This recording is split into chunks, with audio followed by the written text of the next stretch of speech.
Hello mga beshi, alis nga muna kaming dalawa ni Papa. Iniwan nga muna namin yung motor namin tapos sumakay na kami sa jeep. Hindi nga namin kasama sila mama, nilalagnat po kasi si Bibi at Tina. Pasensya na nga kayo sa video mga beshi kung medyo malikot. Di pa kasi masyadong sanay si Papa mga beshi. Si mama po kasi talaga videographer ko. Ngayon nga lang ako nag-vlog na hindi kasama si mama. Andito nga po pala kami sa Walter, ibibili ko nga po cellphone si Papa. Ito nga yung pa-birthday gift ko sa kanya mga beshi.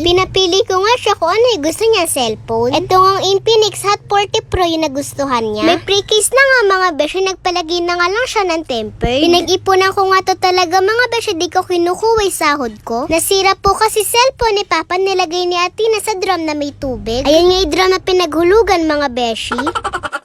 Sa Jollibee na nga kami kumain ni Papa pagkatapos pumunta naman kami sa palaruan. Sinulit na nga namin yung araw na to mga beshi. Gold nga gustong color ni Papa ng cellphone. Kaya nga lang hindi available. Kaya color blue na lang binili namin. Happy birthday Papa, sana napasaya kita. Mag-iingat ka palagi sa trabaho mo. Mahal na mahal ko po kayo nila Mama.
Ito nga yung ganap ng birthday ni Papa mga beshi. Simpleng handaan nga lang. Thank you po sa binigay niyong pizza Kuya Kiko at Ruby. Thank you po sa donut at nagluto Tita Jaisel. Yun lang, salamat sa panonood. Bye bye mga beshi.